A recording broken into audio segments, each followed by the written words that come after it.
രാജാവിനെ കാണാൻ വേണ്ടി കൊട്ടാരത്തിൽ രണ്ട് അതിഥികളെത്തി. സുന്ദരിയായ ഒരു യുവതിയും സുന്ദരനായ ഒരു യുവാവും. രാജാവിന് കാഴ്ച സമർപ്പിക്കാൻ വേണ്ടി അവർ കൊണ്ടുവന്നത് ഒരു നേന്ത്രപ്പഴത്തിൻ്റെ അത്രയും വലിപ്പമുള്ള ഒരു നെന്മണിയായിരുന്നു, ഒരു അരിമണി. അതിഥികളുടെ കാഴ്ച രാജാവിന് ഒരുപാട് ഇഷ്ടപ്പെട്ടു. അവരുടെ പെരുമാറ്റവും സംസാരവും ഇഷ്ടപ്പെട്ട രാജാവ് അന്ന് രാത്രി അതിഥികൾക്ക് കൊട്ടാരത്തിൽ താമസിക്കാൻ സൗകര്യം ചെയ്തു കൊടുത്തു. കൊട്ടാരത്തിലെ ഏറ്റവും വിശിഷ്ടമായ മുറി തന്നെയാണ് രാജാവ് അതിഥികൾക്ക് കൊടുത്തത്. അന്ന് രാത്രി അതിഥികൾ കൊണ്ടുവന്ന നേന്ത്രപ്പഴത്തിൻ്റെ അത്രയും വലിപ്പമുള്ള ആ നെന്മണിയോട് കൗതുകം തോന്നി ഈ രാജാവ് അതൊന്ന് കഴിച്ചു നോക്കി. തേനിൻ്റെ മധുരം, വളരെ വിശിഷ്ടമായ സ്വാദോട് കൂടിയ ആ ഒരു നെന്മണി, അതിൻ്റെ ഉറവിടം എവിടെയാണെന്ന് കണ്ടെത്താൻ രാജാവിന് കൗതുകം തോന്നി. സമയം ഒട്ടും കളയാതെ തന്നെ രാജാവ് അതിഥികളുടെ അടുത്തേക്ക് എത്തി. എന്നാൽ ആ മുറിയിൽ അവരെ രണ്ടുപേരെയും കണ്ടില്ല. പെട്ടെന്ന് തന്നെ രാജാവ് പരിചാരകരോടും ജോലിക്കാരോടും എത്രയും പെട്ടെന്ന് അവരെ കണ്ടുപിടിക്കാൻ ആജ്ഞാപിച്ചു. പക്ഷെ ഒരു പ്രയോജനവും ഉണ്ടായില്ല. അടുത്ത ദിവസം രാവിലെ ആ നെന്മണിയുടെ ഒരു കഷ്ണം കഴിച്ചുകൊണ്ടിരുന്ന രാജാവ് ഒരു കാര്യം തീരുമാനിച്ചു. എന്തൊക്കെ പ്രതിസന്ധികൾ നേരിടേണ്ടി വന്നാലും ഈ വലിയ നെന്മണിയുടെ ഉത്ഭവം അല്ലെങ്കിൽ അതിൻ്റെ ഉറവിടം ഞാൻ കണ്ടുപിടിക്കുമെന്ന്. പക്ഷെ ഒരു പ്രയോജനവും ഉണ്ടായില്ല. രാജ്യത്തിൻ്റെ പല ഭാഗത്തേക്കും ആളെ അയച്ചിട്ടും രാജാവിന് ഒന്നും തന്നെ കണ്ടുപിടിക്കാൻ പറ്റിയില്ല. അങ്ങനെ ആഴ്ചയുടെ 7-ാം ദിവസം ആ നെന്മണിയുടെ അവസാന കഷ്ണം കഴിച്ചുകൊണ്ട് രാജാവ് പറഞ്ഞു, ഞാൻ 50,000 സേനയോടുകൂടി ഈ നെന്മണിയുടെ ഉറവിടം കണ്ടുപിടിക്കാൻ പോവുകയാണ്. അങ്ങനെ രാജാവ് തൻ്റെ യാത്ര ആരംഭിച്ചു. 10 ദിവസം കഴിഞ്ഞു, 15 ദിവസം കഴിഞ്ഞു, 20 ദിവസം കഴിഞ്ഞു, ഒരു പ്രയോജനവും ഉണ്ടായില്ല. എന്നാൽ 30-ാം ദിവസം രാജാവും സേനകളും ഒരു വലിയ മരുഭൂമിയിലെത്തി. ആ മരുഭൂമിയിലാകെ ഒന്നും തന്നെ കാണാനില്ലായിരുന്നു. പക്ഷെ കുറെ സമയത്തിന് ശേഷം ആ മരുഭൂമിയുടെ നടുവിൽ ചുവന്ന ഇലകളുള്ള ഒരു മരം അദ്ദേഹം കണ്ടു. അദ്ദേഹം എത്രയും പെട്ടെന്ന് ആ മരത്തിന്റെ അടുത്ത് ചെന്നു. മരത്തിന്റെ ചുവട്ടിൽ രാജാവിന് വേണ്ടി ആരോ എഴുതി വെച്ചിരുന്നത് പോലെ ഒരു കുറിപ്പുണ്ടായിരുന്നു. അതിലെഴുതിയത് ഇപ്രകാരമായിരുന്നു: ഈ കാണുന്ന മരുഭൂമിയുടെ നടുക്ക് ഒരു കിണർ കുഴിച്ച് ആ കിണറിലെ വെള്ളം കൊണ്ട് ഈ മരുഭൂമി നനച്ച് ഇവിടെ ഉഴുതുമറിച്ച് കഴിയുമ്പോൾ തൊട്ടടുത്ത ദിവസം തന്നെ താങ്കൾ അന്വേഷിക്കുന്ന ആ നെന്മണിയുടെ ഉറവിടം താങ്കൾക്ക് കണ്ടെത്താനാവും. ഇതായിരുന്നു ആ കത്തിലെ ഇതിവൃത്തം. നെന്മണിയോടുള്ള അടങ്ങാത്ത ആകാംക്ഷയും തൻ്റെ ഉറച്ച തീരുമാനത്തോടുള്ള പ്രതിബദ്ധതയും കാരണം മരുഭൂമിയുടെ നടുക്ക് കിണർ കുഴിക്കാൻ രാജാവ് തീരുമാനിച്ചു. അങ്ങനെ രാജാവ് തൻ്റെ സൈന്യങ്ങളെ ഉപയോഗിച്ച് ആ മരുഭൂമിയുടെ നടുവിൽ ഒരു കിണർ കുഴിക്കാൻ ആരംഭിച്ചു. എന്നാൽ ദിവസങ്ങളുടെ പ്രയത്നങ്ങൾക്ക് ശേഷം രാജാവ് വിജയം കണ്ടു. മരുഭൂമിയുടെ നടുക്ക് അദ്ദേഹം ഒരു കിണർ കുഴിച്ചു. എന്നാൽ ആ കിണറിൽ നിന്ന് അവർക്ക് ലഭിച്ചത് സാധാരണ ജലമായിരുന്നില്ല. ലോകത്തിലേക്ക് വെച്ച് ഏറ്റവും സുഗന്ധമുള്ള, ഏറ്റവും വിലപിടിച്ച സുഗന്ധദ്രവ്യത്തിൻ്റെ മണമായിരുന്നു ആ വെള്ളത്തിന്. എന്നിരുന്നാലും രാജാവ് ആ വെള്ളം ഉപയോഗിച്ച് മരുഭൂമി ആകെപ്പാടെ നനയ്ക്കാൻ ജനങ്ങളോട് ആവശ്യപ്പെട്ടു. അങ്ങനെ അവർ രാജാവിൻ്റെ ആജ്ഞപ്രകാരം മരുഭൂമിയാകെ നനയ്ക്കാൻ തീരുമാനിച്ചു. പക്ഷേ എത്രത്തോളം നനച്ചിട്ടും ഒരു മണൽത്തരി പോലും ആ വെള്ളം കൊണ്ട് നനയുകയുണ്ടായില്ല. അവസാനം തൻ്റെ പ്രയത്നം പാതി വഴിയിൽ ഉപേക്ഷിക്കാൻ രാജാവ് നിർബന്ധിതനായി. ഒടുവിൽ രാജാവ് പരിവാരങ്ങളോടൊപ്പം തിരികെ പോകാൻ ആരംഭിച്ചു. പക്ഷെ പെട്ടെന്നാണ് ഒരു കൊച്ചു പയ്യന്റെ നിലവിളി ശബ്ദം രാജാവ് കേട്ടത്. അദ്ദേഹം അവിടെ നിന്ന് തിരിഞ്ഞു നോക്കിയപ്പോൾ കണ്ട കാഴ്ച അദ്ദേഹത്തെ ആകെ അമ്പരപ്പിച്ചു കളഞ്ഞു. രാജാവ് കണ്ട കാഴ്ച മറ്റൊന്നുമായിരുന്നില്ല. വെറും 5 വയസ്സ് മാത്രം പ്രായം തോന്നിക്കുന്ന ഒരു ചെറിയ ബാലൻ. അത് മറ്റാരുമല്ല, രാജാവ് തന്നെയായിരുന്നു. വെറും 5-ാമത്തെ വയസ്സിൽ താൻ എങ്ങനെയിരുന്നു അതേപോലെ തന്നെ തോന്നിക്കുന്ന മറ്റൊരു പയ്യൻ. സൂക്ഷിച്ചു നോക്കിയപ്പോൾ രാജാവിന് മനസ്സിലായി അത് മറ്റാരുമല്ല, താൻ തന്നെയാണെന്ന്. എന്തൊക്കെയാണ് ഇവിടെ സംഭവിക്കുന്നത് ഒന്നും മനസ്സിലാവാതെ രാജാവ് ആ പയ്യന്റെ മുന്നിലേക്ക് ഓടിയെത്തി. എന്നിട്ട് പുറകിലേക്ക് തിരിഞ്ഞു നോക്കിയപ്പോൾ തൻ്റെ കൂടെ ഉണ്ടായിരുന്ന 50,000 പടയാളികളിൽ ഒരാളെ പോലും അവിടെ കണ്ടില്ല. രാജാവ് ആശ്ചര്യപ്പെട്ടു. അദ്ദേഹം തിരിഞ്ഞ് ആ ബാലനെ വീണ്ടും നോക്കി. അപ്പോൾ അവിടെ ആരും തന്നെയില്ല. അദ്ദേഹത്തിന് എന്ത് സംഭവിക്കുന്നു എന്ന് അദ്ദേഹത്തിന് പോലും മനസ്സിലായില്ല. ചുറ്റും തിരിഞ്ഞു നോക്കി ഒരു ഭ്രാന്തനെ പോലെ ആ മരുഭൂമിയിൽ രാജാവ് അലറി. അല്പനേരം കഴിഞ്ഞ് കണ്ണു തുറന്ന് നോക്കിയ രാജാവ് കണ്ടത് മരുഭൂമിയിൽ ഒറ്റപ്പെട്ട് കിടക്കുന്ന തൻ്റെ നിഴലിനെ മാത്രമാണ്. അദ്ദേഹം കണ്ണു തുറന്നു, ചുറ്റും നോക്കി, മറ്റാരും തന്നെയില്ല. ഒരിറ്റ വെള്ളത്തിനായിട്ട് അദ്ദേഹം ഉറക്കി അലറി വിളിച്ചു. പക്ഷെ ആരും വിളി കേട്ടില്ല. അദ്ദേഹം മെല്ലെ എഴുന്നേറ്റ് നടക്കാൻ ആരംഭിച്ചു. എങ്ങോട്ടെന്നല്ലാതെ ഒരു ലക്ഷ്യവുമില്ലാതെ കാലുകൾ വെറുതെ മുന്നോട്ട് വെച്ച് അദ്ദേഹം നടന്നു. കുറച്ചു കഴിഞ്ഞപ്പോൾ ഒരു പൊടിക്കാറ്റ് ഉയർന്നു വരുന്നതായി അദ്ദേഹത്തിന് സംശയം തോന്നി. സംശയം തെറ്റിയില്ല. അദ്ദേഹം പെട്ടെന്ന് തൻ്റെ കയ്യിലിരുന്ന തൂവാലയെടുത്ത് മുഖം മറച്ചു. പൊടിക്കാറ്റിന് ശേഷം അദ്ദേഹം കണ്ണു തുറന്നു നോക്കി. മുന്നിലതാ ഒരു അമ്മയും കുഞ്ഞും നിൽക്കുന്നു. നീല നിറമുള്ള വസ്ത്രം ധരിച്ച ഒരു സ്ത്രീയും വെളുത്ത നിറത്തിലുള്ള വസ്ത്രം ധരിച്ച ഒരു കുഞ്ഞും. അമ്മയും കുഞ്ഞിനെ പെണ്ണിനെയും കണ്ട് നല്ല പരിചയം. ആരാണിതെന്ന് മനസ്സിലാവുന്നില്ല. പെട്ടെന്നാണ് ആരോ പിന്നിൽ നിന്ന് രാജാവിനെ ഉന്തിത്തള്ളി മുന്നിലേക്കിട്ടത്. വീണ്ടും അദ്ദേഹത്തിന്റെ ബോധം മറഞ്ഞുപോയി.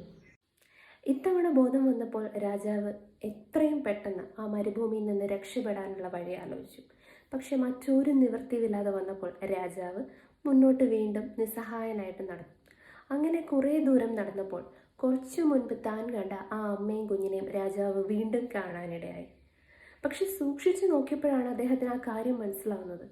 അദ്ദേഹം ഞെട്ടിത്തെറിച്ചു. വീണ്ടും ബോധം കെടുമോ എന്നുള്ളൊരവസ്ഥ വന്നു. പക്ഷെ ഇത്തവണ അദ്ദേഹം ബോധം കെട്ടില്ല. അദ്ദേഹം കണ്ട കാഴ്ച ഇതായിരുന്നു: ആ അമ്മയുടെയും കുഞ്ഞിൻ്റെയും കാൽപാദം മണ്ണിൽ പതിയുന്നുണ്ടായിരുന്നില്ല. അതായത് അവർ വായുവിൽ ഉയർന്നായിരുന്നു നിന്നത്. പെട്ടെന്ന് തന്നെ അവർ മുന്നോട്ട് വന്നു, രാജാവിൻ്റെ ഇടയ്ക്ക് വന്നു, രാജാവിനോട് സംസാരിക്കാൻ തുടങ്ങി.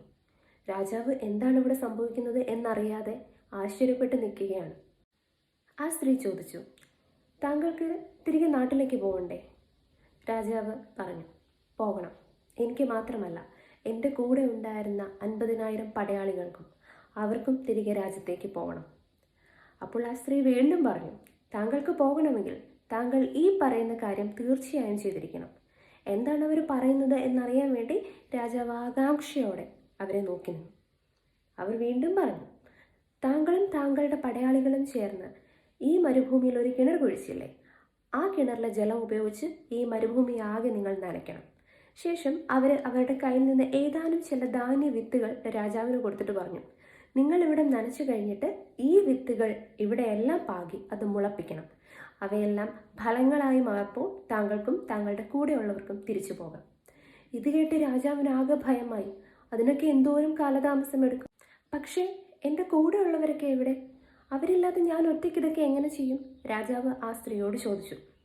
അവർ പറഞ്ഞു, താങ്കൾ വിഷമിക്കേണ്ട, അവരെല്ലാവരും ഇവിടെ തന്നെയുണ്ട്. താങ്കൾക്ക് അവരെ കാണാൻ കഴിയില്ലെങ്കിലും അവർക്ക് താങ്കളെ കാണാൻ സാധിക്കും. അങ്ങനെ രാജാവ് ആ സ്ത്രീയെ വിശ്വസിച്ചുകൊണ്ട് തനിക്ക് അവർ നൽകിയ ജോലിയിലേക്ക് കടക്കാൻ തീരുമാനിച്ചു. തനിക്ക് ചുറ്റും തൻ്റെ ആളുകളുണ്ട് എന്നുള്ള വിശ്വാസത്തോടെ രാജാവ് ആ കിണറിൽ നിന്ന് വെള്ളം എടുത്ത് ആ മണൽത്തരിയിൽ ആകെപ്പാടെ നനയ്ക്കാൻ തുടങ്ങി. പക്ഷെ ഇത്തവണ ആശ്ചര്യമെന്ന് പറയട്ടെ, ഓരോ മണൽത്തരിയും നനയുകയുണ്ടായി. അങ്ങനെ 10 ദിവസം രാജാവ് ഈ ജോലി ചെയ്തുകൊണ്ടേയിരുന്നു.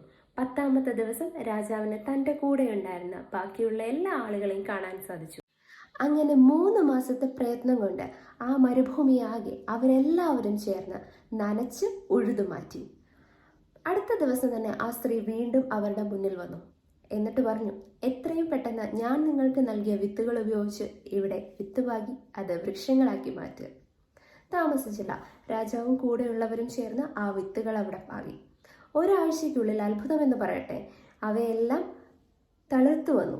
ശേഷം എത്രയും പെട്ടെന്ന് തന്നെ അവയെല്ലാം ഫലവൃക്ഷങ്ങളായി മാറി. ഒരാഴ്ച കൊണ്ട് വൃക്ഷങ്ങളിലെല്ലാം ഫലമുണ്ടായിട്ടും ആ സ്ത്രീയും കുട്ടിയും പിന്നെ അവിടെ ആരും കണ്ടില്ല.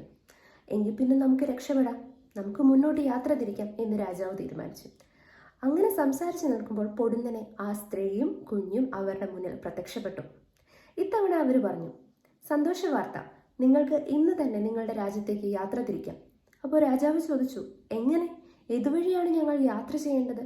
എത്ര ദിവസം കൊണ്ട് അല്ലെങ്കിൽ എത്ര മാസം കൊണ്ട് ഞങ്ങൾ ഞങ്ങളുടെ രാജ്യത്തെത്തും? ആ സ്ത്രീ ശാന്തയായി ചിരിച്ചു. എന്നിട്ട് പറഞ്ഞു, നിങ്ങൾ നേരെ മുന്നോട്ട് നടന്നാൽ മതി. നേരെ മുന്നോട്ട് പോകുമ്പോൾ നിങ്ങളുടെ രാജ്യത്തെത്താറാകുന്നതിന് മുൻപായിട്ട് ഒരു വലിയ പർവ്വതം നിങ്ങൾക്ക് കാണാൻ സാധിക്കും. ആ പർവ്വതത്തിന് മുകളിലാണ് നിങ്ങളുടെ രാജ്യം. നിങ്ങൾ നേരെയുള്ള വഴിയിൽ തന്നെ യാത്ര ചെയ്താൽ മതി. ഇത് കേട്ടപ്പോൾ രാജാവിനും കൂടെയുള്ള എല്ലാവർക്കും സന്തോഷമായി. അങ്ങനെ അവർ ആ സ്ത്രീയോട് നന്ദി പറഞ്ഞുകൊണ്ട് തങ്ങൾ ഇത്രയും നാളും അനുഭവിച്ച കഷ്ടതകൾക്കും യാചനകൾക്കും വിട നൽകിക്കൊണ്ട് യാത്ര ആരംഭിച്ചു. അങ്ങനെ അവർ യാത്ര ആരംഭിച്ചു. ഒരുപാട് ദൂരം മുന്നോട്ട് പോയി. അങ്ങനെ ആ പ്രദേശം വിട്ടു കഴിഞ്ഞപ്പോൾ അവിടെ ദൂരെ സൂര്യൻ ഉദിച്ചു വരുന്ന ഒരു പർവ്വതനിര അവർ കണ്ടു. അവരുടെ എല്ലാവരുടെയും മുഖത്ത് സന്തോഷത്തിൻ്റെയും ആനന്ദത്തിൻ്റെയും പുഞ്ചിരികൾ വിടർന്നു. തങ്ങളൊടുവിൽ തങ്ങളുടെ നാട്ടിൽ തിരിച്ചെത്തിയിരിക്കുന്നു എന്നുള്ള സന്തോഷം കൊണ്ട് അവരെല്ലാവരും ആർത്തുല്ലസിച്ചു. അങ്ങനെ കുറേ ദൂരം മുന്നോട്ട് പോയപ്പോൾ അവരൊരു വയലിലെത്തി. അതൊരു നെൽവയലാണോ അതോ മറ്റെന്തെങ്കിലും വിളയാണോ എന്ന് അവർക്ക് മനസ്സിലായില്ല. കാരണം ഇത്തരം ഒരു വിള തങ്ങൾ ഇതുവരെ കണ്ടിട്ടില്ല. അത് പാകമായി വരുന്നതേ ഉള്ളൂ. അവർ ആ വയലിൻ്റെ നടുവിലുള്ള വഴിയിലൂടെ മുന്നോട്ട് നീങ്ങി. അപ്പോൾ അവർ കുറേ ആളുകളെ കാണാൻ സാധിച്ചു. പക്ഷേ ആ ആളുകൾക്കൊന്നും അവരെ കാണാൻ കഴിയുന്നില്ല എന്ന് അവർക്ക് മനസ്സിലായി. അങ്ങനെ അവർ വീണ്ടും മുന്നോട്ട് നീങ്ങിയപ്പോൾ അവർ പെട്ടെന്ന് ഒരു കാര്യം കണ്ട് ഞെട്ടിപ്പോയി. അതും രാജാവ് ആകപ്പാടെ ഭയചകിതനായതാണോ അതോ ആശ്ചര്യപ്പെട്ടതാണോ എന്ന് മനസ്സിലായില്ല. രാജാവിൻ്റെ മുൻപിൽ ഏതാനും മാസങ്ങൾക്ക് മുൻപ് കൊട്ടാരത്തിൽ വന്ന ആ യുവതിയും യുവാവും അതാ മുന്നിൽ നിൽക്കുന്നു.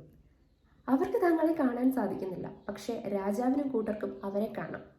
ആ യുവാവും യുവതിയും ഒരു കുടത്തിൽ പുഴയിൽ നിന്ന് വെള്ളം ശേഖരിച്ചുകൊണ്ട് അവരുടെ വീട്ടിലേക്ക് പോവുകയാണ്.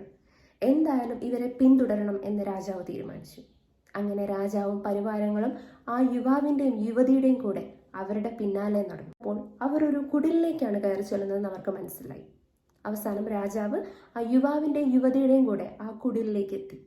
കുടിലിലെത്തിയപ്പോൾ ആശ്ചര്യമെന്ന് പറയട്ടെ, അവരെ രണ്ടുപേരെയും വീണ്ടും കാണുന്നില്ല. പക്ഷെ പെട്ടെന്ന് മുന്നിൽ ഒരു ചെറിയ തടിപ്പലകയിൽ ഒരു കുറിപ്പിരിക്കുന്നത് രാജാവ് കണ്ടു. ആ കുറിപ്പെടുത്ത് രാജാവ് വായിച്ചു. വർഷങ്ങൾക്ക് മുൻപ് താങ്കൾ കാരണം ഞങ്ങൾക്ക് അന്യം നിന്നു പോയ ഞങ്ങളുടെ സ്ഥലം, ഞങ്ങളുടെ പൂങ്കാവനം പോലെ ഉണ്ടായിരുന്ന ഞങ്ങളുടെ സ്ഥലം താങ്കൾ നശിപ്പിച്ചു. എന്നാൽ അതേ താങ്കളെ കൊണ്ട് തന്നെ ഞങ്ങളുടെ സ്ഥലം ഏതാനും ആഴ്ചകൾ കൊണ്ട് ഞങ്ങൾ വീണ്ടെടുത്തിരിക്കുന്നു. ഇനി താങ്കൾക്ക് മടങ്ങിപ്പോകാം. ഇതിന് പകരമായി താങ്കൾക്കൊരു ചെറിയ സമ്മാനം ഞങ്ങൾ ഇവിടെ വെച്ചിട്ടുണ്ട്. താങ്കൾക്കിത് സ്വീകരിക്കാം, അല്ലെങ്കിൽ ഒഴിവാക്കാം. അതെന്താണ് ആ സമ്മാനം എന്നറിയാൻ വേണ്ടി രാജാവ് താഴേക്ക് നോക്കി. രാജാവിന് തൻ്റെ കണ്ണുകളെ വിശ്വസിക്കാൻ കഴിഞ്ഞില്ല. അതാ ആ മാസങ്ങൾക്ക് മുൻപ് ആ യുവാവും യുവതിയും തൻ്റെ കൊട്ടാരത്തിൽ കൊണ്ടുവന്ന ആ നേന്ത്രപ്പഴത്തിൻ്റെ അത്രയും വലിപ്പമുള്ള ആ നെന്മണിയായിരുന്നു അവിടെ താഴെയിരുന്നത്. രാജാവിന് കോപമാണോ എന്താണോ തോന്നുന്നത് എന്ന് രാജാവിന് തന്നെ മനസ്സിലായില്ല. അദ്ദേഹം ഒരു തീരുമാനമെടുത്തു. തനിക്ക് ഈ ഉപഹാരം വേണ്ട. തനിക്ക് എത്രയും പെട്ടെന്ന് തൻ്റെ രാജ്യത്തേക്ക് തൻ്റെ പ്രജകളുടെ കൂടെ മടങ്ങിപ്പോകണം. അദ്ദേഹം ആ ഉപഹാരം അവിടെ ഉപേക്ഷിച്ച് തൻ്റെ രാജ്യത്തേക്ക് മടങ്ങിപ്പോയി.